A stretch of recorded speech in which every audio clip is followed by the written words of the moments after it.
धर्मधारा सामाजिक अध्यात्म विचार।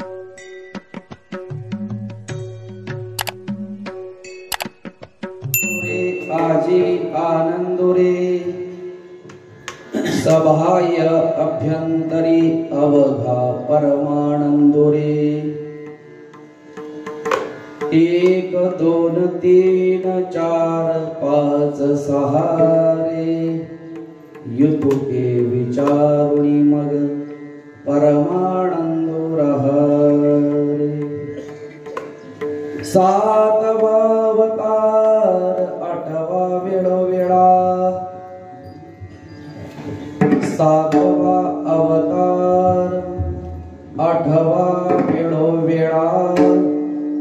बाप रखुमा देवी वरु जवळा।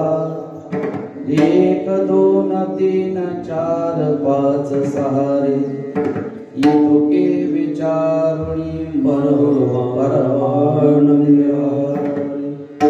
देवाधे देवा जगत्रय देवाधे देवा जगत्रय देवाधे देवा जगत्रय देवाधे देवा जगत्राय हरे केशवा विनंती माझी हरे केशवा विनंती माझी हरे केशवा विनंती माझी वाणी तुझे वरणी गुणाला वाणी तुझे वरणी गुणाला वाणी तुझे वरणी गुणाला ऐसे देई प्रेम काही कळा ऐसे देई प्रेम काही कळा ऐसे देई प्रेम काही कळा। देवाधि देवा जगत्रय जीवा परियेसी केशवा विनंती माझी। माझी वाणी तुझे वर्णी गुणनाम ऐसे देई प्रेम काही कळा। कळा तुझपासी आमचे जीवन उचित करुणी दे आम्हा शरणागता तुझाची आधार। तू तव सागर कृपा सिंधू सिंधू पाय वाट होई तुझे नामे। जळतील कर्मे दुस्तरती ते फळ उत्तम तुझा निज ध्यास। सेविल्या नाही गर्भवास सेविल्या राम कृष्ण नारायण। नाही त्या बंधन संसाराचे संसार तो काय तृणमतमय। अग्नी त्यासे खाय क्षणमात्रे झाडे दोषांची राशी। निंद्य उत्तमासी वंद्य करी हरी ब्रिदसाचे आपुले आपण। पतित पावन दीनानाथ नाथानाथांचा पती गोपिकांचा पुरवी चित्तीचा मनोरथ। चित्ती जे धरावे तुका म्हणे असी पुरविता भोसी मनोरथ। माझी वाणी तुझे वर्णी गुणनाम ऐसे दे प्रेम काही कळा। ओम नमो ज्ञानेश्वराय ओम नमो ज्ञानेश्वराय ओम नमो ज्ञानेश्वराय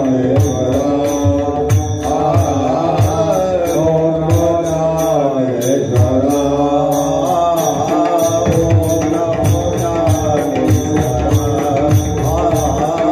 ओम नमो ज्ञानेश्वराय ओम नमो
परमेश्वरा करुणा करा दयाळा तुमचा अनुग्रह लादलो पावन झालो चराचरी मी कळा कुसरी काहीच नेणे बोलतो वचने अतिभाविका एका जनार्दनी तुमचा दास त्याची आस पुरवावी आनंदुरे आजी आनंदुरे सहाय्य अभ्यंतरी अवघा परमानंदुरे एक दोन तीन चार पाच सहारे येतो की विचारुणी मग परमानंदे प्रहरी प्रस्तुत प्राप्त स्थळी आणि या अखिल कोट विश्वाचं आनंदाचं आयतन असणारा संपूर्ण जीवावर परात्पर कृपा करणारा अनंत विभूषित असणारा अखिल कोट ब्रह्मांड नायक प्रभू रामचंद्र आणि या ब्रह्मांडातून आपलं जे निज स्वरूप आहे या निज स्वरूपाच्या दर्शनासाठी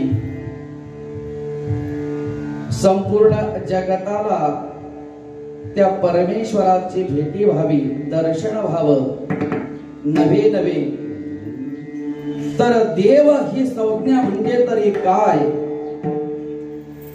जे वेदाला सांगता आलं नाही अनिर्वाच्य असणारा परमात्मा तो वाच्य स्वरूपाला यावा तो दृष्टीला दिसावा नवे नवे तर त्याच्या अंग संगाने तुम्ही आम्ही क्रीडा करावी नवे नवे तर या जीवाचा असणारा अंशात्मक भाग जो परमेश्वर आहे ना त्या देवालाही वाटलं का माझं निज जे स्वरूप आहे त्या स्वरूपामध्ये तेवढा आनंद त्यालाही नाही आणि ज्या या विश्वाची निर्मिती केलेली आहे तो सुद्धा त्या आनंदापासून काय आहे बाजूला आहे आणि मग आनंदघन चिदघन असणारा जो परमात्मा या भूतळावर ज्या वेळेला अवतीर्ण होत आहे किंवा अवतीर्ण झाला तो अवतीर्ण होण्याचा त्रेतायुगातला देवाच्या स्वरूपाचा आजचा दिवस नाम रामनवमी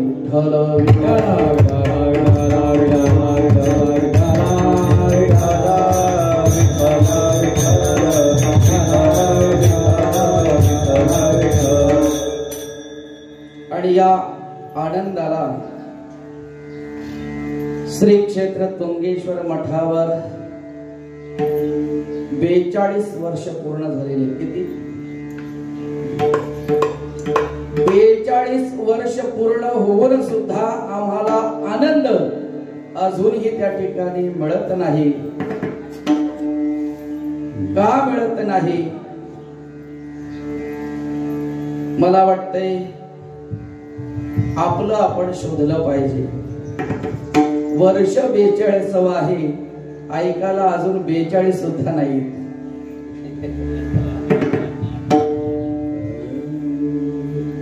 शिशे वेळ ओहरडे ज्ञानोबाराय सांगतात अरे बाकीचा शृंगार काय करणार पती विण शृंगारडे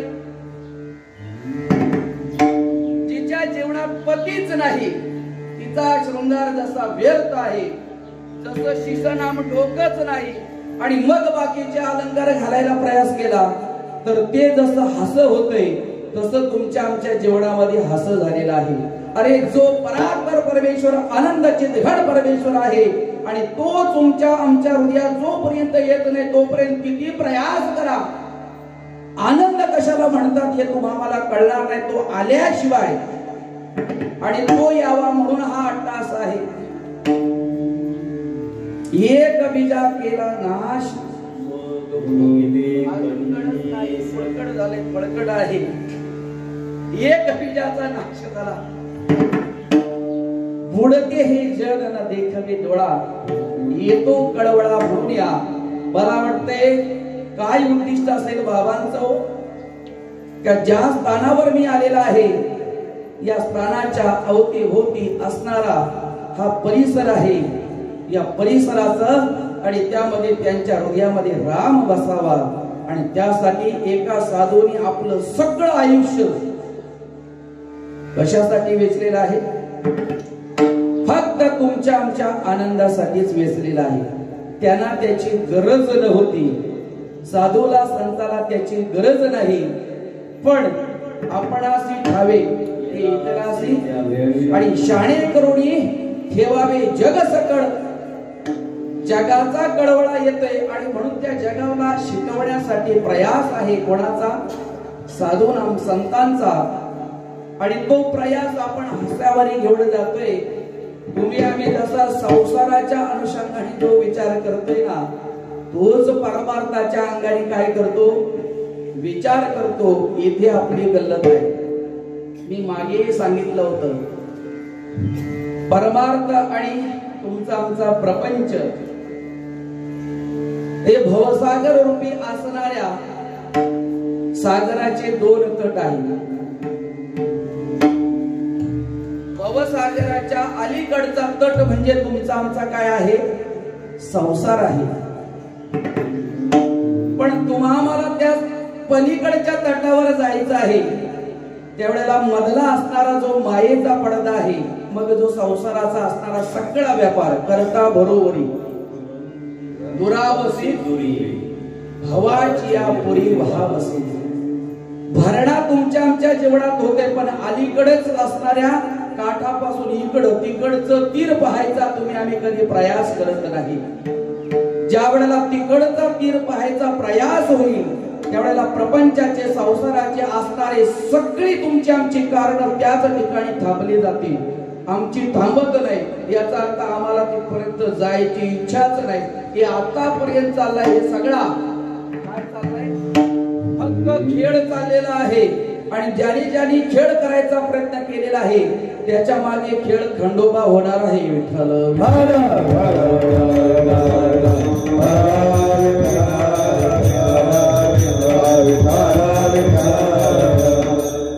अरे 365 दिवसापैकी एकच दिवस द्यायचा आहे ना कोणासाठी जेने हा जीव दिला दान ते ओरडून ओरडून सांगतो तयाचे करीन चिंतन जगत जीवन नारायण गायीन गुण तयाचे करा फाडेपर्यंत आम्ही ओरडतो भजनामध्ये बरोबर का नाही पण अल्पस कारण आलं देव बाजूला ठेवून पहिला आम्ही मिठी मारते कोणाला संसाराला मिठी मारते याच तीरावर तुम्ही आम्ही आहात जोपर्यंत तुम्ही या तीरावर आहात तोपर्यंत त्या तीराचा अनुभव मिळणार अजिबातच नाही आणि ज्या वेळेला तुम्ही त्या तीरावर असता खचितच तुम्हाला या तीराचा अनुभव त्या तिथे गेल्यानंतर मिळला तरी या तीराचा असणारा किंवा या भागाचा असणारा विकार तिथपर्यंत राहणार नाही का तुम्ही तुमचा असणारा मार्ग नव्हे नव्हे तर त्या ठिकाणी ज्या तीरासाठी तुम्हाला जन्म मिळालेला आहे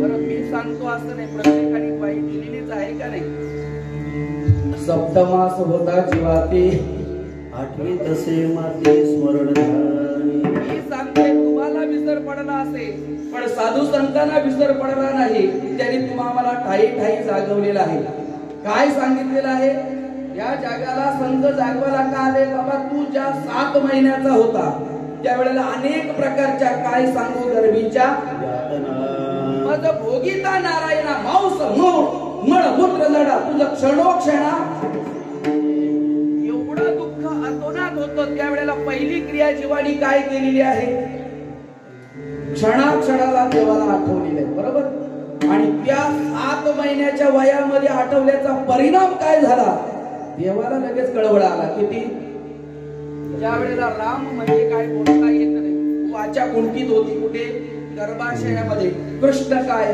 हरी काय ओम काय हरि ओम तत्सत काय सच्चिदानंद घन काय काहीच नसताना स्मरण होते कुठलं स्मरण होते एकच भरण होतं. कुठलं? दुःखातून त्या ठिकाणी सोडवण्यासाठी दुसऱ्या कुठलाच पर्याय नाही. त्यावेळेला अनिर्वाच्य असणाऱ्या वाचेतून त्या ठिकाणी स्मरण होतं. कोणाचं? जीवाचं. आणि ते अनिर्वाच्य असणाऱ्या वाचेतून स्मरण देवाला लगेच पोचलं. विचार केला 7व्या महिन्यापासून हा जर माझ्या स्मरणाला लागलाय तर आला इतकं कशाला दुःखामध्ये मी ठेवू.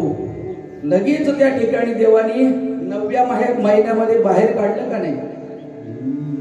आठवत असे ध्यान असे क्षणाक्षणाला पण लगेच अंगी लागे वायू धरित्री अवघीच पडे विसरी. सोहम शब्दाची सोहम शब्द विसरला, ओम शब्द प्रसवला, मायेने भुलला चारी जन्म. विसर पडला जीवाला. आणि विसर पडल्या त्या दिवशी जीवाला विसर पडला त्या दिवसापासून आक्रोश आहे.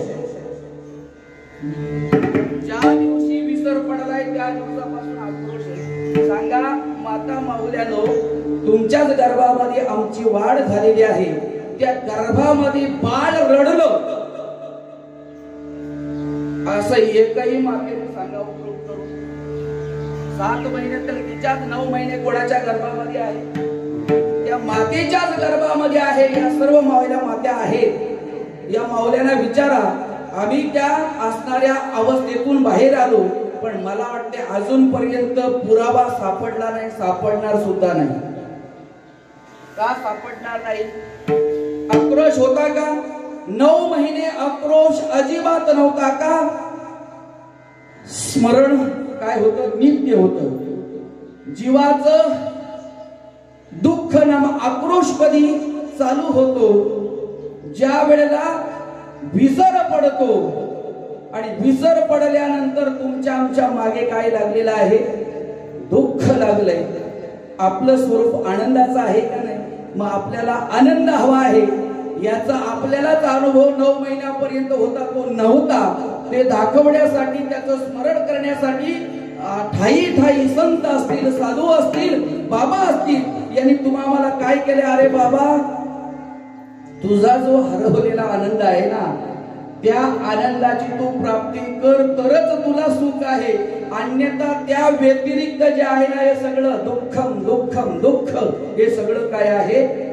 दुःखच दुःख आहे. मला फक्त एवढं सांगायचंय, देव स्मरणात असला तर काय राहतो? आनंद आहे. आणि देवाचा विसर पडला तर काय आहे? विसरले तया थोर झाले हाने, विसरले तया थोर झाले, विसरले तया थोर झाले हाने, विसरले तया थोर झाले. खाली चौड्याची खाली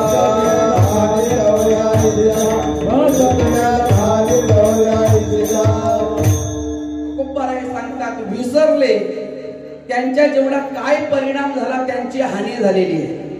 आता इथं आले त्यांनी हानी वाचवली, बरोबर का नाही? आणि जे विसरले त्यांची झाली. विसरले तया थोर झाली हानी. किती थोर? पचतील खाली, 1-2 खाली नाही, थोर. याचा अर्थ लगेच तुकोबाराने शेरा मारलाय का एवढी मोठी हानी नाही. देव विसरल्यावर जी हानी होते ती सर्वात मोठी हानी आहे. काय हानी आहे?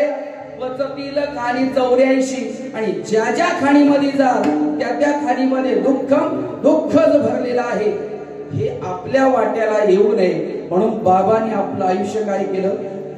या ठिकाणी संपूर्ण व्यतीत केलं का मला या समाजाचं हित करायचं आहे, या समाजाला आनंद द्यायचा आहे, या समाजाचं काहीतरी देणं मी लागत आहे. नव्हे तर या भूतळावर आमचा जो अवतार आहे हा फक्त आणि फक्त त्या परमेश्वरालाच त्या ठिकाणी जगापर्यंत पोहोचवण्यासाठी झालेला आहे. हा मतितार्थ असेल, हा उद्दिष्ट असेल, हा ध्येय असेल, हा ध्येय या ठिकाणी मुराशी बाळगून बाबांनी काय केलं? या ठिकाणी धर्माचरण त्या ठिकाणी काय केलं? धर्माचं अनुष्ठान केलं.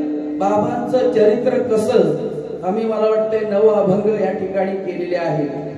अनेकांनी अनेक जरी उपमा दिल्या तरी स्वानुभव इथला आहे. त्याच्यामुळे बाबांच्या बाबतीमध्ये धर्म धर्मजाचा दास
असं नाही तर धर्माने बाबांचं आचरण केलं. धर्मदास होऊन या तुंगेश्वरावर राहिलेला आहे. धर्माने आचरण बाबांनी केलं नाही तर धर्माचं आचरण बाबांनी केलेलं आहे. मला वाटतंय चालण्यामध्ये धर्म होता, बोलण्यामध्ये धर्म होता, पाहण्यामध्ये धर्म होता. प्रत्येक क्रिये आणि क्रियेमध्ये ज्यानी ज्यानी अनुभवला असेल त्याला त्याला कळेल. सहज त्या ठिकाणी काय जाणू तुझ्या भक्तीचे महिमान, घड तोंड धुवावं नेणे तुकोबाराय सांगतात. आम्हाला तोंड कसं धुवायचं हे माहित नाही तर भक्ती तरी काय कळेल. मला वाटते चालते ज्ञानाचे बिंब, त्यांचे अवयव ते सुखाचे गोंब. एक माणूस पण भांब लौकिक जगी, फक्त वरचांग मनुष्याचं होतं. पण प्रत्यक्षात जर तुम्ही आम्ही जर पाहिलं चालते ज्ञानाचे बिंब, ज्ञान कसं चालते हे जर पाहिलं असेल तर ज्याने ज्याने बाबांना चालताना पाहिलंय त्याला कळेल ज्ञान कसं चालतंय, ज्ञान कसं पाहते. हे बाबांकडे पाहिल्यानंतर कळाचं ज्ञान कसं त्या ठिकाणी पाहते, ज्ञान कसं बोलतंय हे जर पाहायचं असेल तर ज्याला ज्याला सहवास मिळालेला आहे ना त्याला त्याला त्याचा अनुभव आहे. आणि ज्याला खराच अनुभव मिळालेला आहे ना तो जीव राहिलेला नाही तर तो जीवाची परी तुके महेश्वासी. प्रमाणे तो जीवच आहे पण तो जीव राहिला नाही, शिव पदाला प्राप्त झाला. कोण? ज्यानी ज्यानी बाबांच्या सद कृपा कटाक्षाचा अनुभव घेतलेला आहे त्या जीवाच्या बाबतीमध्ये ज्ञानोबाराय सांगतात का तिठी जयावरी झळके. बरोबर का? कृपेचे अनेक प्रकार सांगितले बरोबर, पण त्या कृपेचे काही वर्ग जे आहेत ना ते सगळ्यालाच कळतं असं नाही. ज्ञानोबारायने कृपा करत असताना 3 प्रकारच्या कृपा आपण ऐकल्या, पण ज्ञानोबाराय सांगतात संतांची नुसती दृष्टी झळकली. झळकली म्हणजे पूर्ण वेळ तुमच्याकडे पाहायची गरज. तुम्ही त्यांच्या दृष्टीत कुठल्याही कोणात जरी आले, कुठल्याही कोणात बरोबर का, म्हणजे सेवेच्या कोणात जरी आले काहीच येत नाही पण सेवा करतोय चालेल. ज्ञानाच्या कोणात जरी तुम्ही बसले चालेल, भजनाच्या कोणात तुम्ही बसले तरी चालेल, काहीच नाही. झाडूच्या माध्यमातून त्या ठिकाणी मंडप झाडता झाडता जरी तुमच्यावर लक्ष केलं, झळकलं. हा तुम्ही साधूची कृपा जी आहे ना कशी कशी होत असते. कुठल्याही कोपऱ्यामध्ये तुम्ही या ठिकाणी फक्त आणि फक्त ती झळकली पाहिजे. कोणाची दृष्टी झळकली पाहिजे. ज्ञानोबाराय सांगतात काय सांगतात, तिठी नाम दृष्टी जयावरी झळके, हा पद्म करो माता पार्वती. दृष्टी झळकणं तरीही जीवाचं शिव होणं आहे. आणि पद्म करू माता त्या ठिकाणी तुमच्या आमच्या कराला कर म्हटलंय, हात म्हटलंय, पण त्या ठिकाणी तिथं पद्म कर म्हटलेलं आहे. जो पद्म नावाचं दर्शन घडून देते त्या असणाऱ्या हस्ताला पद्म कर म्हटलेला आहे. आणि तो पद्म कर कोणाचा? बाबांचा. ज्यांच्या ज्यांच्यावर पद्म कर पडला, बाबांची दृष्टी ज्यांच्या ज्यांच्यावर झळकली, तो जीवाची परितुके महेशासी असणाऱ्या तुंगेश्वराच्या बरोबरीला बाबांनी फक्त दृष्टीने ज्याला ज्याला त्या ठिकाणी पाहिलंय आणि वरद हस्त त्या ठिकाणी माता पद्म करू ज्याच्यावर ठेवलंय त्याला त्या शिवाच्या बरोबर आणलंय. तुमच्या बरोबर आले उदाहरण समोर आहे. मला सांगा, आल्याबरोबर त्याच्या दर्शनाच्या अगोदर दर्शन होते आणि आम्ही पण मोठा मोजतो मग. आमचा गल्ला कमी होतो इकडं पाहायला गल्ला वाढतोय. विनोदाचा भाग सोडून द्या. या तुंगेश्वराच्या दर्शनाच्या अगोदर दर्शन धनंजय दास बाबांचं होतंय. जीवाची तुमच्या आमच्या सारखा जीव आहे का नाही? बरोबर का नाही? पण परी तुंगे महेशाशी त्या ठिकाणी समानता आणली. ही किमया कोणाची आहे? ही किमया कोणाची आहे? ज्याने अनुष्ठान या ठिकाणी केलेलं आहे त्या परमात्म्याला नव्हे तर सर्वांत सुंदर असणारा परमात्मा आयुष्य त्यासाठी ज्याने वेचलेलं आहे ना, त्या बाबांच्या कृपा आशीर्वादाने आणि या ठिकाणी तुमचा आमचा परमार्थ फळद्रूप ठरत आहे. आणि म्हणून बाकीचे 365 दिवसापैकी 364 दिवस कुठेही तुम्ही टाकले तरी चालतील. बरोबर का? पण बाबांनी जे बीज लावलेलं आहे तैसा हृदयामध्ये तो बसावा. कशासाठी? सर्व सुखाचा आराम, सर्व सुखाची प्राप्ती जीवाला घडावी.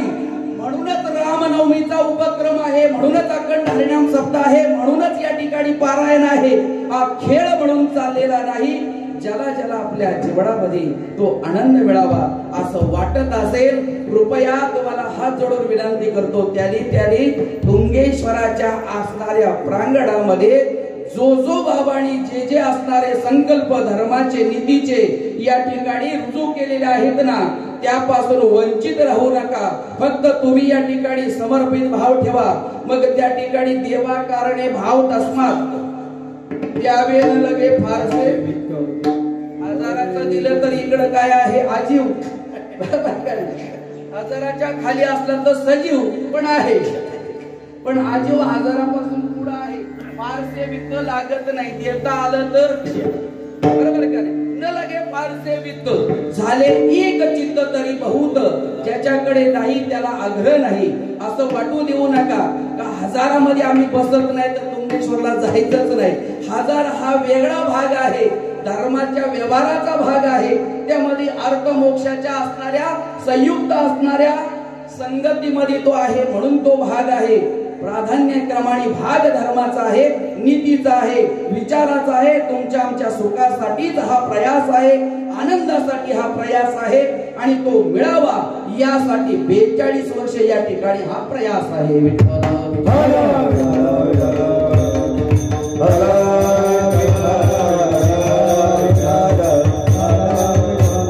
अभंग कोणाचा आहे?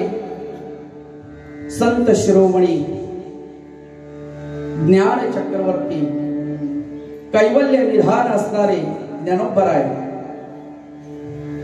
अभंगाचे शब्द जर पाहिले तर कमी आहे.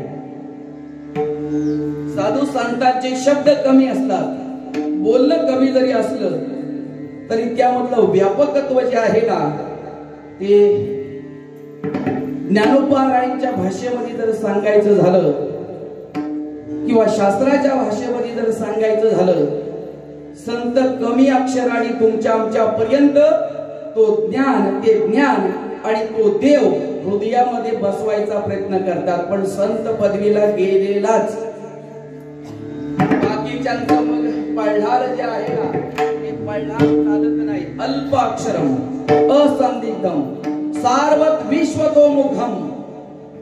काय सूत्राबद्दल त्या ठिकाणी सांगितले? ही सूत्र भाषा आहे. ज्ञानोबरायांचा आजचा अभंग म्हणजे सूत्र आहे. काय सूत्र आहे? सूत्राची व्याख्या सहज त्या ठिकाणी शंकराचार्याने असेल, व्यासाने असेल केलेली आहे. अल्पाक्षरम असंदिग्धम सार्वत विश्वतोमुखम अस्तोभम अनवद्यम सूत्रम. सूत्र विदो विदु. सूत्र कशाला म्हणतात? अल्पाक्षर, जास्त अक्षरांची गरज नाही. बरं, सूत्र या असणाऱ्या शब्दाचा अर्थ सूत्र म्हणजे दोरी. काय? सूत्र म्हणजे दोरी. आता दोरीमध्ये असणारे धागा एक असतो का अनेक असतो? धागे अनेक धागे असतात. पिळून पिळून वळून वळून त्या ठिकाणी तिची दोरी होते. पाहताना वरच्या अंगाने काय असते? ही दोरी आहे. पण एक एक धागा जर काढायला गेला, एक एक धागा काढायला गेला तर जनार्दनाचा मनोरथ पूर्ण करता येईल याच पीठावर. म्हणतो महाराज 1 महिन्याचा सप्ताह झाला तर बरा होईल. आणि 1 महिन्याचा सप्ताह करायचं तर अशी सूत्र पाहिजे. कुठली? महिनाभर आपण इथंच, तू पण इथंच, बरोबर का? आणि या प्रकारच्या आपल्या आनंदाला पारावरा राहणार संत वाङ्मय जे आहे ना सूत्रबद्ध असते. अल्पाक्षर, अल्पाक्षर जरी असली तरी असंदिग्धम. कुठल्याही प्रकारचं संत वाङ्मय समजायला अशी कोंडाकोंडी होत नाही, बरोबर का? नाहीतर काही वेळेला तुका म्हणे ज्ञान आणि दिमागाची ज्ञान बरोबर आहे, पण काय चांगलं, काय घोंगाडी पागाडी काय सांगितलं तर की घोंगाडी याचा अर्थ एक तर सुगरण, पण तिने काय केलं ते सांगताच येत नाही तिला. सुगरण चांगली, चांगलं त्या ठिकाणी केलंय, पण काय सांगते सांगता येत नाही. घोंगाडी आहे काय ती सांगायला जाते ताकामध्ये घाटी. सुगरण चांगली आहे पण सांगत असताना तिला सांगता येत नाही. तिच्याकडे दोष कुठला आहे? ती घोंगाणी आहे, बरोबर का नाही? जिरू मिरू त्याला विलू मिलू करते, मग ते जिल्लू मिलू शोधायचं कुठं? जिरं टाकलं मिरं टाकलं सांगता येत नाही. जिल्लू मिलू आता झिलू मिलू सांगायचं काय? घोंगाणीचा विषय असा आहे असंदिग्धम. संत वाङ्मय जे आहे ना समजायला सरळ कसं आहे? असंदिग्धम. बरं तसं त्या ठिकाणी अल्पाक्षराचा असेल, असंदिग्ध असेल, पण फुकट जाणार आहे का? कसं तरी आसार आहे का? अजिबात नाही. सारवत एक एक अक्षर जे आहे ना ते जर तुम्ही त्या ठिकाणी जवळ घेतलं, एक तरी ओवी अनुभवावी. नामा म्हणे श्रेष्ठ ग्रंथ ज्ञानेश्वरी किंवा ज्ञानदेवी, एक तरी ओवी अनुभवावी. बरोबर बाबा? मामा किती ओव्या अनुभवल्या आपण? 42 वर्ष पारायण चालू आहे. 2 ते 3च पारायणला वाचक बसतात. का बसतात? मला अजूनपर्यंत कोडा उलगलच नाही. जे करायचंय ते सोड नाही, बरोबर का नाही? वधूवराच्या मेळण्यामध्ये नवरा महत्वाचा आहे आणि नवरी महत्वाचे. बाकीचं वराड जे आहे अगोदरच येऊन सगळं अवघ घ्या लावून. आता लावणार काय लग्न? नवरा आणि नवरी आल्याशिवाय लग्न जसं लागत नाही बाबानो, तसं संत वाङ्मयामध्ये संत आणि भगवंत हा विचार तुमच्या हृदयात जोपर्यंत बसत नाही तोपर्यंत भक्तीही होत नाही, भजनही सिद्धीला जात नाही आणि परमार्थही घडत नाही. ज्या ज्या क्रिया आहेत त्या घडल्या पाहिजे त्यासाठी अट्टास आहे विठ्ठल.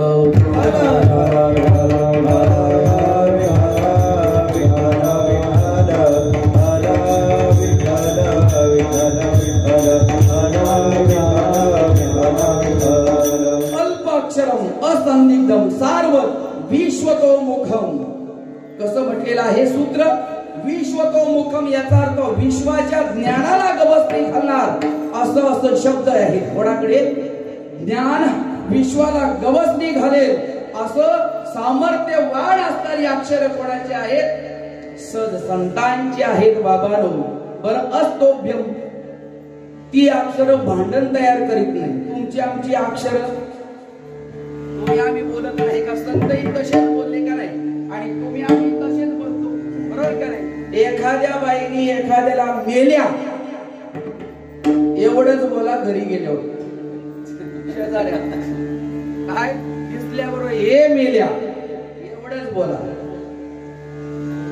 पुन्हा केस लागली का आमच्याचकडे या.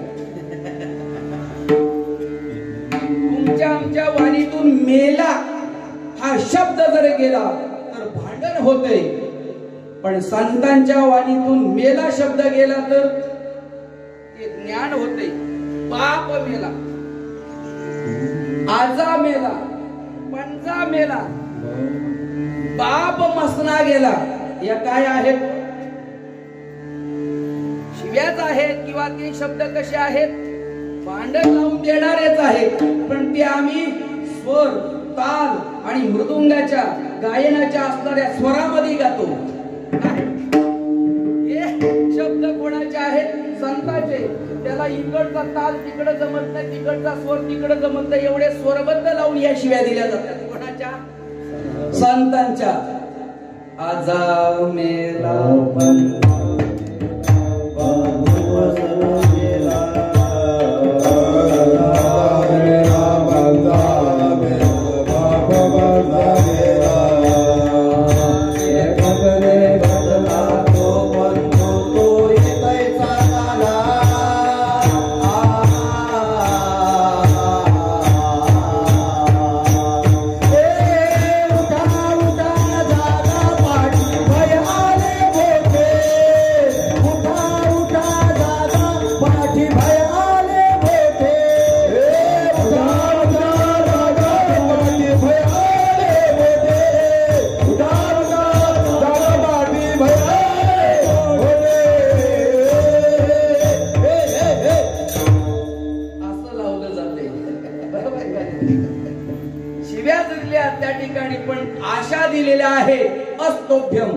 भांडण तयार करत नाही, उलट स्वराने तालाने लावून गायला जातात. तुमचा आमचा जर मेला शब्द आगामर हा बोलतच राहती. ज्ञानोबराय सांगतात एखाद्याला मेला म्हणा, तो शब्द त्याला सहन होत नाही, भांडणाला तयार होते. का? तुमच्या आमच्या असणाऱ्या शब्दामध्ये ते असणारी सामर्थ्य नाही, संतांच्या शब्दामध्ये सामर्थ्य. अनवद्यम याचा अर्थ एकदा सांगितलं पुन्हा पुन्हा त्यांना सांगायची गरज. तुकोबारायांनी जे एकदा लिहून ठेवलंय, ज्ञानोबरायांनी एकदा लिहून ठेवलंय, नवे नवे आधी करून सर्व संतांनी एकदा केलं का परत परत कविता केल्या का? त्यांचे असणारे संतांचे आप्तज किंवा नातेवाईक येऊन नाही, याच्या पुढे चाललं पाहिजे, याच्या पुढे चाललं पाहिजे म्हणून वाङ्मय वाढवत वाढवत घेतलं का? एकदाच याचा अर्थ पुन्हाच्या त्या ठिकाणी पुनरावृत्ती होत नाही. असं असणाऱ्या वाक्याची रचना, अशा असणाऱ्या अक्षरांचा पुंज, अशा असणाऱ्या विचाराचा संच म्हणजे जे काय असेल तर ते सूत्र आहे. आणि सूत्र एक दोन नाही तर अभंग, जेवढे अभंग आहे ते संतांचे अभंग म्हणजे वेदाची सूत्र आहे. आणि या असणाऱ्या वेदाच्या सूत्रालाच त्या ठिकाणी अभंग हे नाव दिलेलं आहे.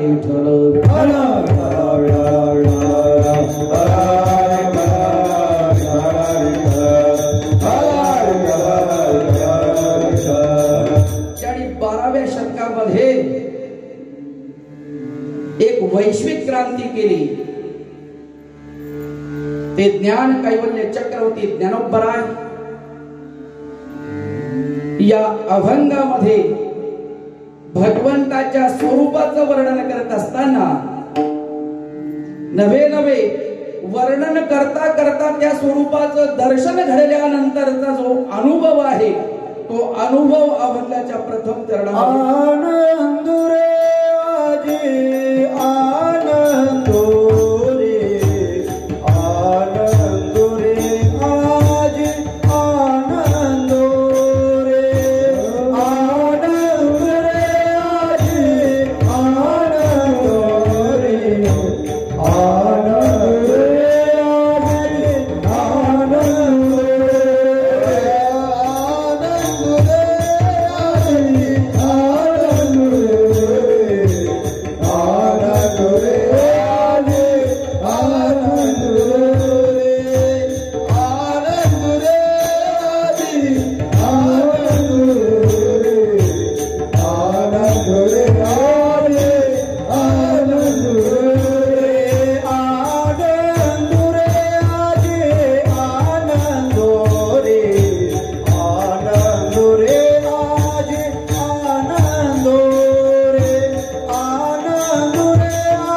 ज्या वेळेला भगवंताचं दर्शन घेतल्यानंतर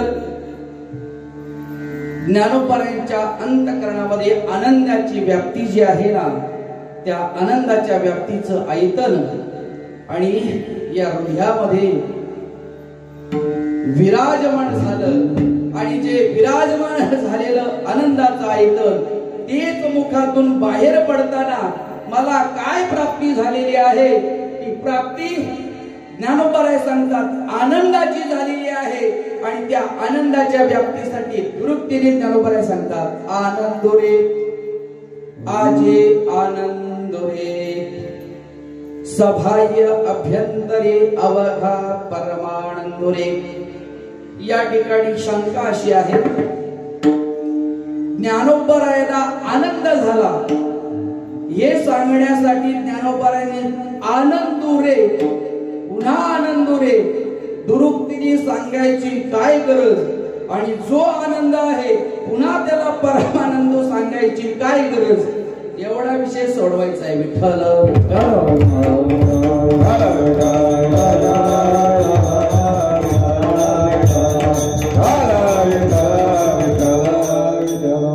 भगवंताच्या स्वरूपाचं वर्णन स्वतः ज्ञानोबारायांनी केलेलं आहे. आनंद अद्वय नित्य निरामय जे का निज ध्येय. भगवंत कसा आहे, देव कसा आहे, आनंद स्वरूप आहे. बरोबर, देव आनंद स्वरूप आहे हे जरी खरं असलं तरी त्या आनंदाची दोन रूप आहेत. किती आहेत? दोन स्वरूप आहेत. हे मी सांगत नाही, तर भगवंताच्या मुखातून जो वेद, भगवंताच्या श्वासातून जो वेद बाहेर पडलेला आहे किंवा वैदिक ज्ञान जे बाहेर पडलेलं आहे, या वेदाचं मत आहे. आनंदाची दोन स्वरूप जे आहेत, रूप जे आहेत, हे वेदाने प्रतिपादन केलेलं आहे. द्वे रूपम वेदितव्यम. काय म्हटलंय वेदाने? द्वे रूपम वेदितव्यम. व्यक्त अव्यक्त एवच. एक व्यक्त स्वरूपाचा आनंद आहे आणि दुसरा अव्यक्त स्वरूपाचा आनंद आहे. हे कोणी सांगितले? वेदाच्या मतानुसार द्वे रूपम वेदितव्यम. याचा अर्थ वेदाच्या मताने, वेदाच्या अनुभवाने दोन स्वरूपाचा आनंद आहे. एक व्यक्त स्वरूपाचा आनंद आहे आणि दुसरा अव्यक्त स्वरूपाचा आनंद आहे. आणि या व्यक्त आणि अव्यक्त स्वरूपाचं स्वरूप काय आहे हे पुन्हा ज्ञानोबारायांनीच प्रगट केलेलं आहे. तुझं सगुण म्हणू की निर्गुण रे, तुझं सगुण म्हणू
हनुमाने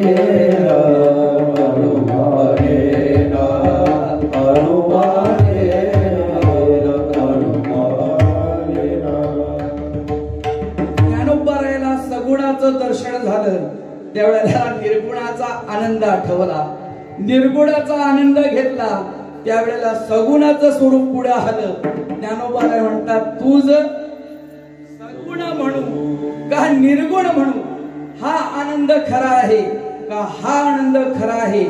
ज्ञानोबाने निर्वाळा दिलाय, सगुण निर्गुण एकू गोविंद. सगुणही तोच आहे आणि निर्गुणही तोच आहे, पण अनुमान लागत तिथं तुमची आमची काय झालेली आहे, थोडी फजिती तिथे झालेली आहे. अव्यक्त स्वरूपाचा आनंद मानणारे व्यक्त स्वरूपाला मानत नाही, आणि व्यक्त स्वरूपाचा आणि ज्याला अनुभव आहे तो अव्यक्ताकडे जायला अजिबात तयार नाही. पण हे दोन्ही एकच आहे. कसं तुम्हाला उदाहरण देतो. 2 लाख रुपये एकाने तुमच्याकडे दिले, रोकड कॅश. किती दिले? 2 लाख दिले, आणि एकाने 2 लाखाचा चेक दिला. बरोबर का? समान आहे का नाही? चेक कितीचा आहे? 2 लाखाचा. आणि कॅश कितीची आहे? मला फक्त उत्तर द्या, आनंद कधी होईल?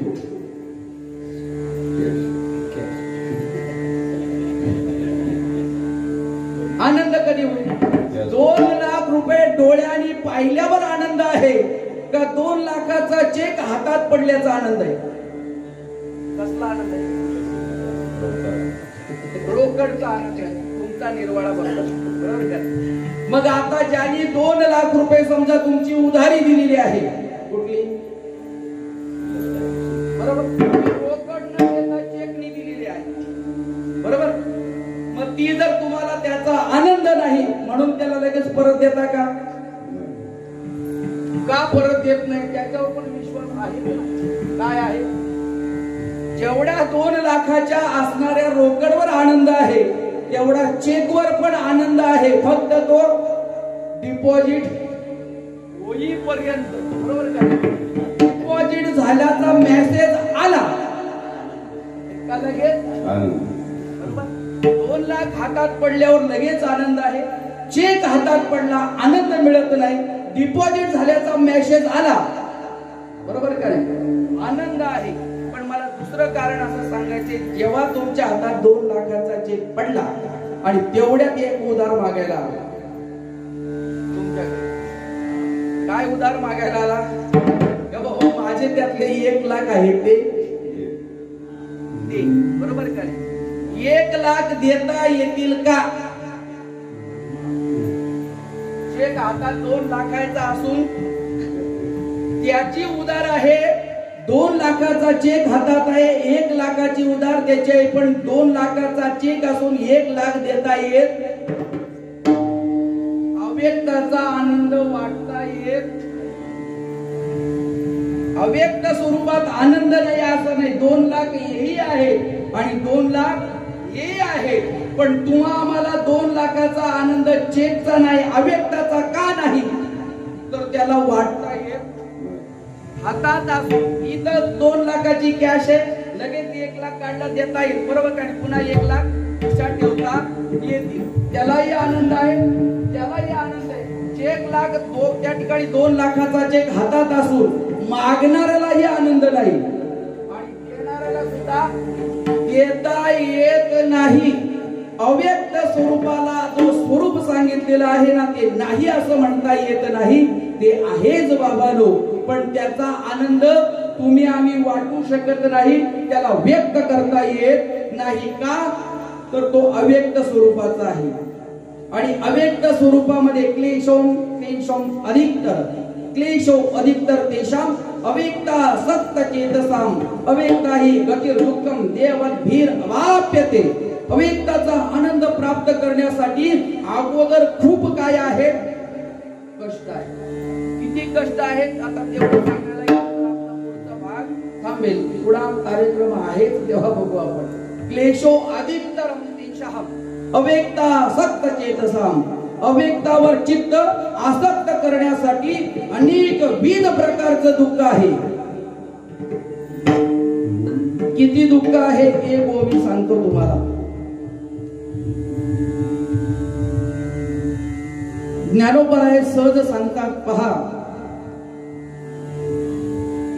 लोहाचे चणे जे बोचरिया पडती खाणे, पोट भरणे की शुद्धी नेनो. ज्ञानोबराय सांगतात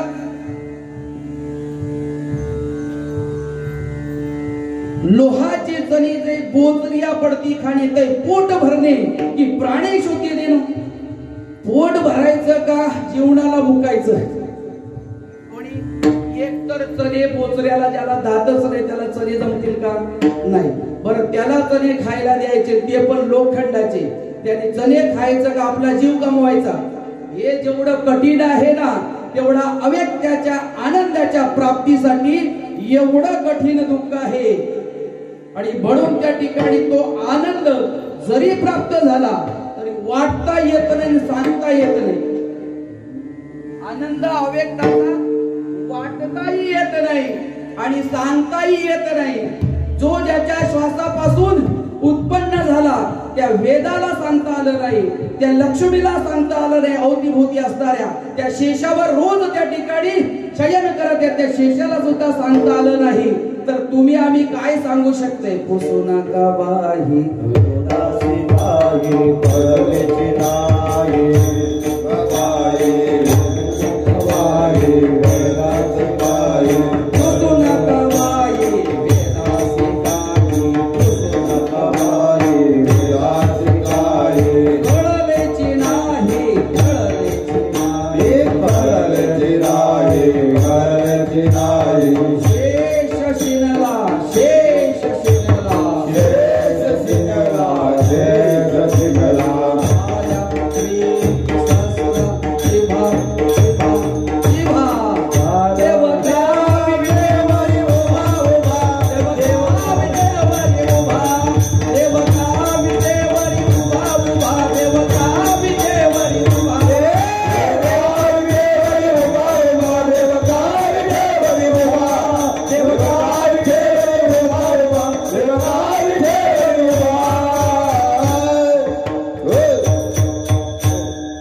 पुसू नका बाई वेदासी काही, कळलेचे नाही, कळलेचे नाही.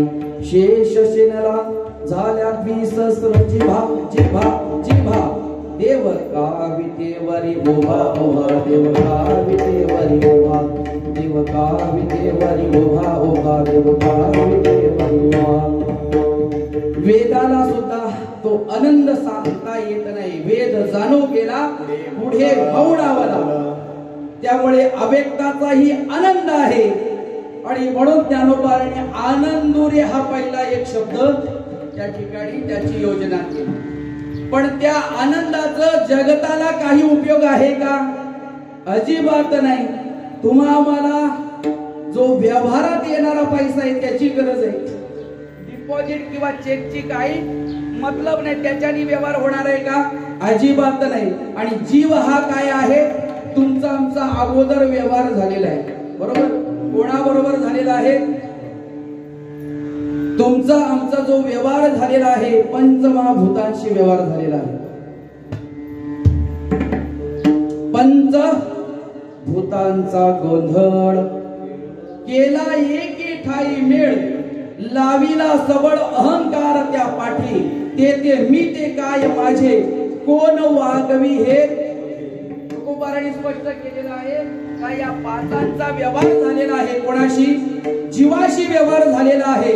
आणि पाचांचा जीवाशी व्यवहार जरी झालेला असला तरी शेकी त्याचा त्याला द्यावा लागेल. त्या ठिकाणी देहतवाणाला पाचाचा उसना, त्यांचा उसना आणलेला. याचा अर्थ आपलं पंचमहाभूतांशी व्यवहार झालेला आहे. ठराविक काळापर्यंत हा देह उसना आणलेला आहे. कोणाकडनं? पंचमहाभूतांकडनं उसना आणलेला आहे. आणि शेकी त्याचा त्याला काय करावं लागणार आहे? त्याचा व्यवहार त्याला काय करावा लागणार आहे? चुकता करावा लागणार आहे. त्यामुळे तुम्हा आम्हाला जे व्यवहारामध्ये चलन आहे ना, ते व्यवहारामध्ये असणाऱ्या चलनाची गरज आहे. शास्त्रीय भाषेमध्ये सांगायचं झालं तर समान सत्तेमध्ये व्यवहार घडतो. समान सत्ता झाली तर व्यवहार घडतो. जर त्या ठिकाणी प्रातिभासिक सत्ता असेल तर त्या ठिकाणी एकट्या प्रातिभासिक सत्तेमध्ये व्यवहार घडत नाही, आध्यात्मिक सत्तेमध्येही त्या ठिकाणी व्यवहार घडत नाही, तर समान सत्ता लागते. आता आपल्याला तहान लागले कुठे? स्वप्नामध्ये. स्वप्नामध्ये प्रातिभासिक अवस्थेमध्ये तहान लागलेली आहे आणि उशाला पाण्याचा काय आहे? तांब्या आहे. बरोबर. स्वप्नामध्ये तो विवळ होत आहे, तहानेने व्याकुळ झालेला आहे, प्राणोत्क्रम होण्याची वेळ आलेली आहे, एवढा काकुळती आलाय. कुठे? पाणी द्या, पाणी द्या, पाणी द्या. कशामध्ये? स्वप्नामध्ये. पाणी हे कशामध्ये आहे? प्रातिभासिक सत्तेमध्ये आहे. त्या तहान जी लागलेली आहे ती कशी आहे? प्रातिभासिक असणाऱ्या सत्तेमध्ये आहे. आणि पाणी कशामध्ये आहे? व्यवहारिक सत्तेमध्ये. पाणी तर मूर्त आहे ना त्या ठिकाणी. मग व्यवहार का घडत नाही? सत्ता समान नाही. सत्ता कशी आहे? विषम आहे. स्वप्नातली तहान जागृतीतले पाणी मिटवू शकत नाही. दुसरं त्या ठिकाणी आध्यात्मिक सत्ता आहे, पण त्या ठिकाणी त्या सत्तेचं जर स्वरूप जर विचार केला, रंग नाही, रूप नाही, नाही वर्ण छाया. रंग नहीं, रूप नहीं, नहीं वर्ण छाया. रंग नाही, रूप नाही, नाही वर्ण छाया. रंग नहीं, रूप नहीं, नहीं वर्ण छाया. निराकार तुझे बुलाया. देव निराकार तुझे बुलाया. रूप नाही, नाही वर्ण छाया. रंग नाही, रूप नाही, नाही वर्ण छाया. रंग नहीं, रूप नहीं, नहीं वर्ण छाया. रंग नहीं, रूप नहीं, नहीं वर्ण छाया. पारमार्थिक सत्ता कशी आहे हो? तिला रंग नाही, रूप नाही, नाही वर्ण छाया. जे होय ना नाही, नाही ना आहे, म्हणून काही चिंतविना. काय चिंतन करा? चिंतन करण्यासाठी, प्रेम करण्यासाठी, दर्शन घेण्यासाठी काय पाहिजे? समोर असणारी वस्तू पाहिजे का नाही? पारमार्थिक सत्ता कशी आहे? तिला रंग नाही, रूप नाही, वर्ण नाही, छाया नाही. मग तिच्याबरोबर व्यवहार होईल का? होणार अजिबातच नाही. मग आता उरली कुठली समान सत्ता जी आहे ना, कुठली आहे? तर तुम्ही आम्ही दृश्य स्वरूपाला आहात, बरोबर का नाही? आणि देव कुठल्या स्वरूपाला आहे? अव्यक्त स्वरूपाला आहे. कितीही जन्म जरी तुमचे आमचे गेले तरी तुमचा आमचा व्यवहार घडणार नाही. हे आमच्या संतांना कळालं. कोणाला? संतांना कळालं. त्यांनी विचार केला, देवा तुला वाटतंय जगाला आनंद द्यावा, वाटत नाही का? का वाटतंय? ममी अंश जीवलोके जीवभूता सनातना मनशाष्टाणी इंद्रिये प्रकृती स्थानी आकर्षती. माझाच अंश आहे. अरे मी आनंद घन चिदघन परमात्मा आहे आणि माझा अंश मात्र कसा आहे? दुःखी आहे. देवानी आणि संतांनी विचार केला, आता याच्यावर पर्याय काय? याच्यावर उपाय तर शोधला पाहिजे. देवाला इच्छा आहे आपल्याला आनंद द्यायची आणि आपल्यालाही इच्छा आहे देवाचा आनंद मिळवायची, पण व्यवहार आपला काय घडत नाही. त्यावेळेला संतांनी मध्यस्थी काय केली? देवा मोठ्या माणसाने 2 पावलं काय करायचंय? मागे यायचंय. त्याच्याने त्याचाच मोठेपणा वाढतोय. आम्ही काय करतो? बारकी माणसं बरीच पावलं पुढे, मोठी माणसं हालायला तयार नाही. त्याच्यामध्ये बारक्या माणसाचा मोठेपणा वाढतोय. पण मोठी माणसं तळाला चालली का? अरे ती पुढे येतच नाही. काय येत नाही? मोठ्या माणसाने 2 पावलं मागे आलं पाहिजे. देव म्हणतो काय केलं पाहिजे? आला नवा रूपा, आला नवा रूपा, आला नवा रूपा, आला नवा रूपा. तुका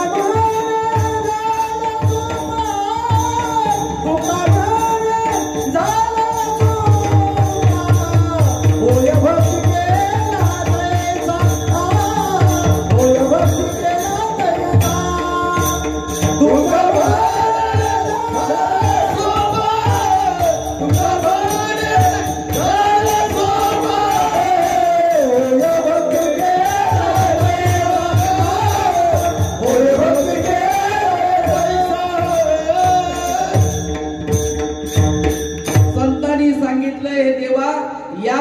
दिवसा तुझ्यापर्यंत कोणी येणार नाही, नाहीतरी तुझ कोरव पुसते निर्विकार ते एका एकटी तुला एकट्याला राहावं लागेल. लोकांना घेतल्याशिवाय तुला जमणार नाही.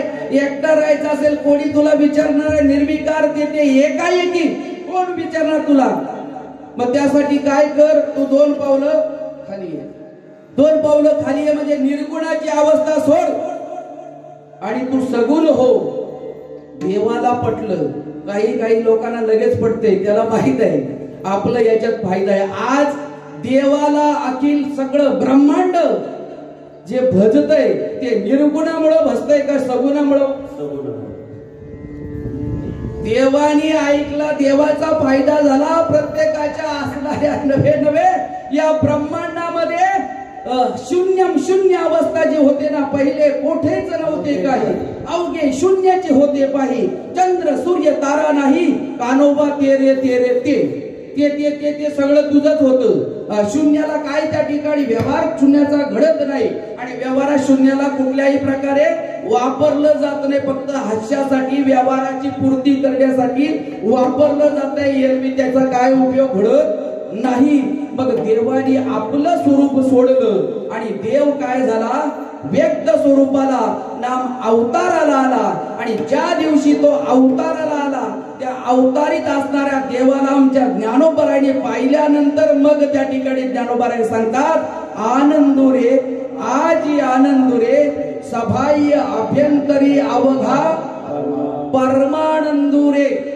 आनंद तर व्यक्ताचाही आहे, अव्यक्ताचा आहे, पण व्यक्ताचा आनंद काय करतोय, परमानंदापर्यंत पोहोचून त्या ठिकाणी घेऊन जाते. हे ज्ञानोबरायला सांगायचं आहे. देवा, अव्यक्त मधला तुझा आनंद रे, तू आनंदाचा आहेस रे, ते मला माहित आहे, पण आनंद रे, तू व्यक्त झाल्यानंतर जो मला आनंद मिळालाय ना, तो आनंद राहिला नाही, तर तो काय झाला, परमानंद स्वरूपाला पोहोचलेला आहे. का तर देवानीच देवाच्या मुखामधून सांगितलेलं आहे, द्वाविभो पुरुषे लोके क्षराक्षर एवच क्षर सर्वाणी भूतानी कुटस्थो अक्षर उच्यते. पण त्याच्यानंतर सांगितले उत्तम पुरुष तू अन्यम परमात्मेति उदावृत ये लोकत्रय आविष्य विभारती अव्यय पुरुष. हा ज्या परमानंदाला अव्यय पुरुष म्हटलेला आहे ना, तो यांच्यापेक्षा वेगळा आहे. आणि म्हणून तिसरा शब्द परमानंदू ज्ञानोबरायांनी वापरलेले आनंदुरे, आजी आनंदुरे. पण तो आनंद कसा आहे, सभाई अभ्यंतरी अवघा परमानंदुरे. मग त्या आनंदाला या विश्वामध्ये वाटण्यासाठी काय काय क्रिया घडली अभंगाचं दुसरं. 1 2 3 4 5 6 रे. 1 2 3 4 5 6 रे. 1 2 3 4 5 6 रे. 1 2 3 4 5 6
जो आनंद आहे तो व्यक्त होत असताना काय क्रिया घडली. ज्ञानोबराय म्हणतात, पहिल्यांदा तो एक झाला आणि एक झाल्यानंतर त्याला पहिलं नाव आलं. पहिला बागोळा तो ऐसा ज्याचा नाव पहिला बागोळा तो ऐसा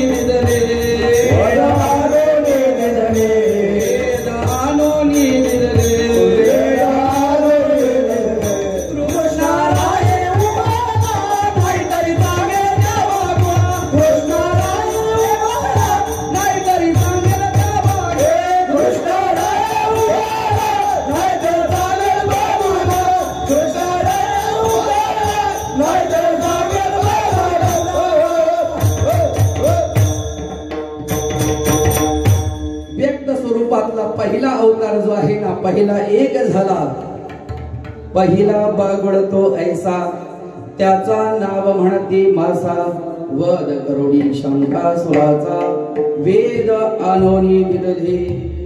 ब्रह्मदेवाच्या हसणाऱ्या किंवा बृहस्पतीच्या दोन ठिकाणी भाग आहे. एक तर ब्रह्मदेवाचा भाग आहे, एक ठिकाणी बृहस्पतीचं सांगितलेलं आहे. शंकासुराने वेद पळवले आणि समुद्रामध्ये लपला.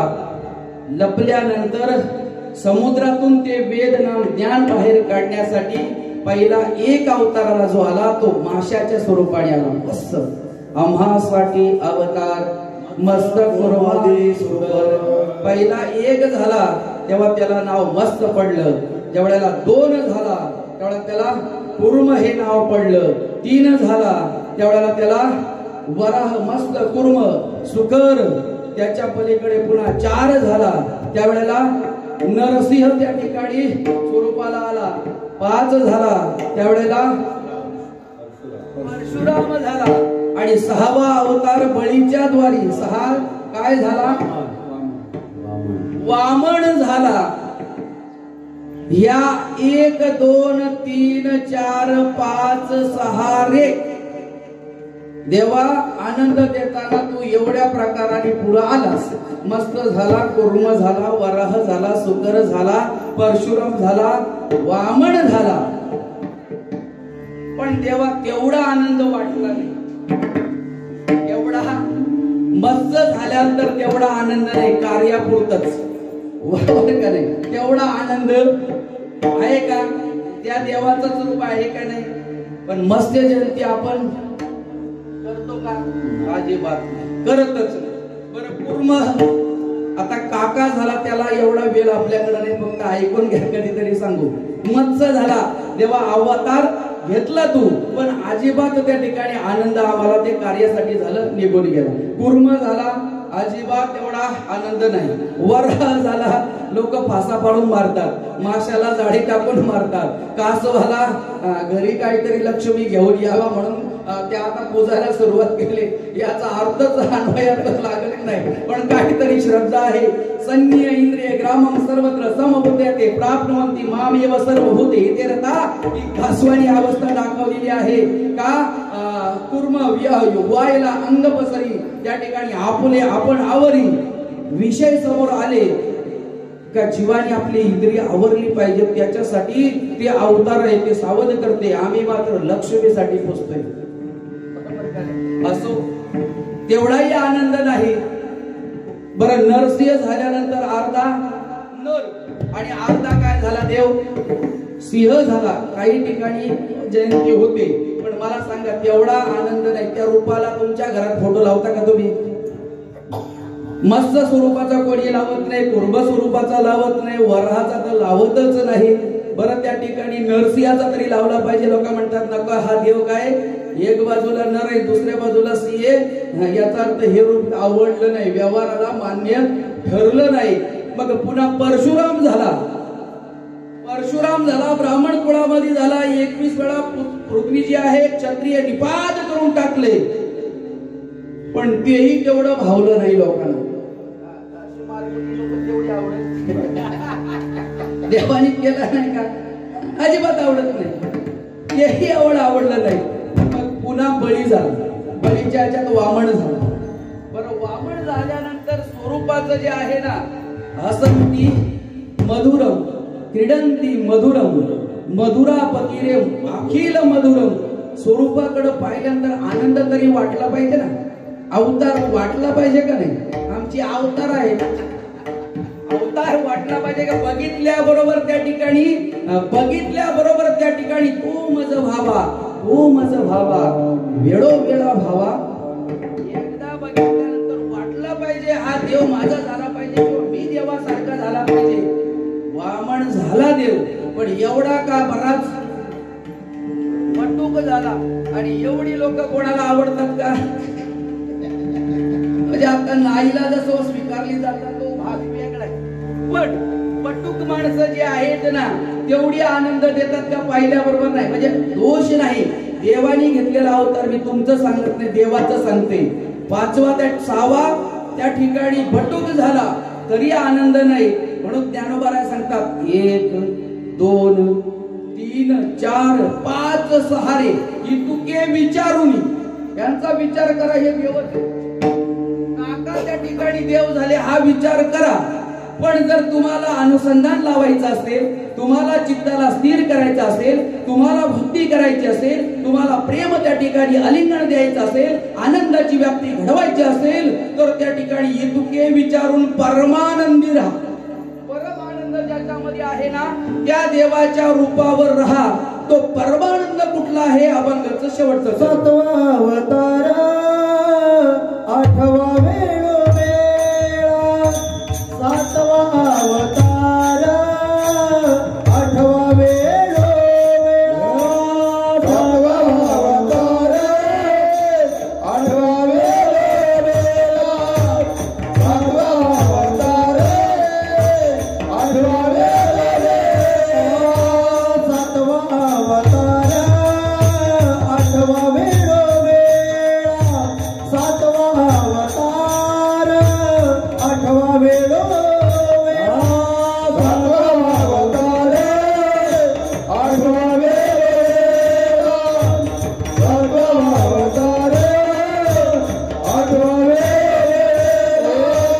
वापर भूमदेवीवर विठ्ठल श्रवणा वापर भूमदेवीवर विठ्ठल जवळा 1 2 3 4 5 सहारे 1 2 3 4 5 सहारे वापर भूमदेवीवर विठ्ठल श्रवणा वापर भूमदेवीवर विठ्ठल जवळा 1 2 3 4 5 सहारे 1 2 3 4 5 सहारे. हे जीवा त्या देवाचा तुला आनंद पाहिजे ना, या सहांचा विचार कर. पण तुला परमानंदाच्या प्राप्तीसाठी चित्ताला जर स्थैर्य त्या ठिकाणी मिळावं असं वाटत असेल तर देवाकडे पाहिल्यानंतर पहिलं काय होते? दृष्टिक्षेप टाकल्याबरोबर चित्त स्थिर होते. आणि चित्त स्थिर करणारं स्वरूप जर कुठलं असेल तर ते प्रभू रामचंद्राचं आहे. पाहिल्याबरोबर राजस कुमार मदनाचा पुतळा राजस सुकुमार मदनाचा पुतळा राजस सुकुमार मदनाचा पुतळा राजस कुमार मदनाचा पुतळा रवी शशिकाळा लोपलिया रवी शशिकाळा लोपलिया कस्तुरी मळवट चंदनाची ओटी कस्तुरी मळवट चंदनाची ओटी रवी शशिकाळा लोपलिया रवी शशिकाळा लोपलिया कस्तुरी मळवट कस्तुरी मळवट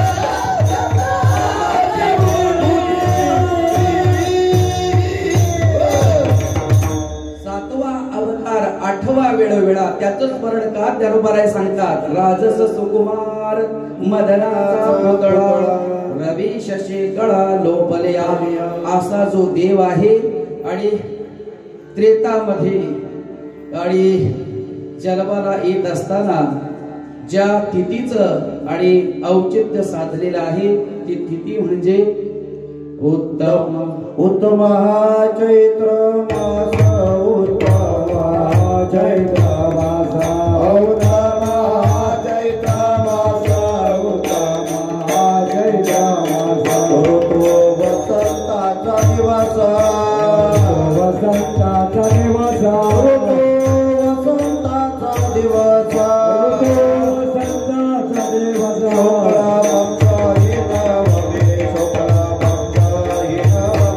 शुक्ल पक्ष हे नवमे शुक्ल पक्ष हे नवमे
शुक्ला पक्षी नवमी शुक्ला पक्षी नवमी सुशोभित दाही दिशा सुशोभित दाही दिशा दाही दिशा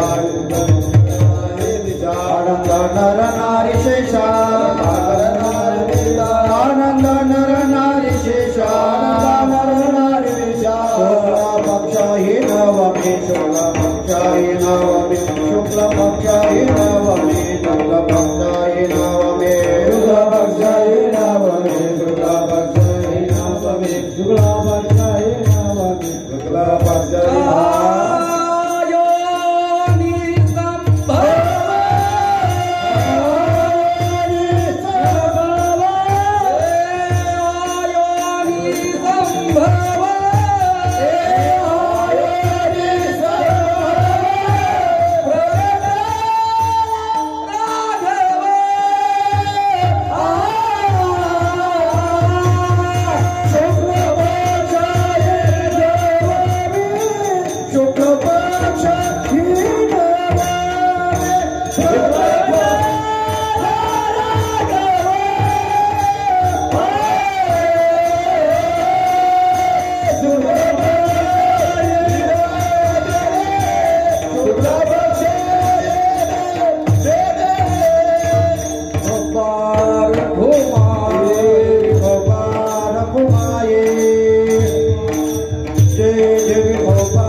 आजी आनंदोरे सभाय अभ्यंतरे अवघा परमानंदोरे 1 2 3 4 5 6 रे इतुके चारुणी मग परमानंद रहारे 7वा अवतार 8वा वेळोवेळा बाबर गुमा देवी वरो विठ्ठला जवळ ज्ञानोबराय सांगतात त्या अवताराचं असणार उत्सव असेल अधिष्ठान असेल अनुसंधान असेल स्वरूप असेल अंतकरणामध्ये स्थिरावण्यासाठी या अवतारावर हे जीवा तुझा व्यवहार साफल्य दशेला जाणार आहे कारण व्यवहारामध्ये तुमचा आमचा जो व्यवहार चालत आहे यासाठी 50 अक्षरांची करसी बरोबरी ज्ञानोबरायांचंच प्रमाण आहे शेकी तुझ वैरी तुझ रया 52 अक्षर आणि त्याच्यामध्ये तुमचा आमचा काय चालतो सगळा व्यवहार जगताचा 52 अक्षरामध्ये चालतोय किती 52 अक्षरामध्ये सगळा व्यवहार चालू आहे पण त्यातली 50 अक्षर जी आहेत ना ती संसारासाठी बरोबरी करण्यासाठी जरी वापरली तरी ती 50च्या 50 काय करतात दुःख देतात ज्ञानोबरायांचं मत आहे 50 अक्षरांची करशी बरोबरी शेकी तुझ वैरी तुझ रया मग त्याच्या पलीकडं रकारा पुढे एक मकार मांडिका तेने तू उतरसी समतोका शंभूची राच्या पुढे म रकाराच्या पुढे मकार नाम रा आणि म ही 2 अक्षर जर तुम्ही हृदयामध्ये धारण केली 50 अक्षरालाही पुण्य मिळेल 50 अक्षराचा व्यवहारही आनंदाचा होईल आणि परमानंदीची प्राप्ती होईल त्यामुळे आजच्या सेवेतून एवढं का तो मज व्हावा किंवा त्या ठिकाणी राम नावाचे पोहाडे अखंड ज्याची वाचा पडे धन्य तो एक संसारी राम नाम जो उच्चारी. त्या प्रभूचं नाम, त्या प्रभूचं अनुष्ठान, त्या प्रभूचं असणारं स्वरूप अनुसंधान आपल्या जीवनामध्ये उतरा आणि आपल्या जीवनाचं कोट कल्याण करून घ्या. ज्ञानोबरांचं स्पष्ट मत आहे 7वा अवतार 8वा वेळवेला. याचा अर्थ स्मरणामध्ये राहा. फायदा काय होणार आहे? त्याच अवताराने आता कलियुगामध्ये ज्या पांडुरंग परमात्म्याच्या स्वरूपाने जो अवतार घेतलेला आहे ते त्या ठिकाणी तुम्ही आम्ही जसं स्थापना करून बसवलेला देव नाही घडवला, नाही बैसविला आणि पुंडलिका आला भेटावया नीनो ब्रह्म मार्ग चुकले उघडे पंढरपुरा आले आणि भक्त पुंडलिका देखील उभे केले विटेवरी. साक्षात परात्पर असणारा सच्चिदानंद घन असणारा परमानंद स्वरूपाचा असणारा जो चिदघन परमात्मा आहे तो आज कलियुगामध्ये मूर्तीच्या रूपाने पंढरपुरामध्ये पांडुरंगाच्या स्वरूपाने विठ्ठलाच्या स्वरूपाने स्थित आहे. या असणाऱ्या रूपाचं स्मरण केल्याचा फायदा काय? याचाही आनंद मिळणार आहे आणि त्याचाही आनंद मिळणार आहे. कारण कुटस्थ चैतन्य सांगितलेलं आहे, एक त्या ठिकाणी ईश चैतन्य सांगितलेलं आहे आणि एक असणार ब्रह्म चैतन्य सांगितलेलं आहे. या तिघांचा अनुवाद एक आनंद आहे, दुसरा आनंद आहे आणि तिसरा परमानंद आहे. यासाठी आपल्या असणाऱ्या साधनेला फळ मिळावं म्हणून ज्ञानोबराय सांगतात पहिल्यांदा राम जवळ करा. राम जवळ केला का ज्याची तुम्हाला आनंदाची आवश्यकता आहे तो आनंद शोधायची गरज नाही. राम हृदयामध्ये विराजमान झाला का तुमचा आनंद संसाराचाही तुम्हाला तेवढाच मिळेल. आणि ज्याच्यासाठी हा देह त्याने दिलेला आहे ना या देहाचा असणारा व्यवहार सुद्धा काय होणार आहे? भेटणार आहे. कारण तो पाचाला द्यावाचा आहे, उसना आणलाय, त्याचा उसनवारी भेटली जाईल आणि आनंदाची प्राप्ती होईल. यासाठी बाबांनो 42 वर्ष झाली आपण या ठिकाणी त्या रामाचा अनुष्ठान आपल्याला आनंद प्राप्त व्हावा म्हणून करत असतो. असो अधिक वेळ न घेता या ठिकाणी आपण सेवा थांबवायची आहे. ज्ञानेश्वर माऊली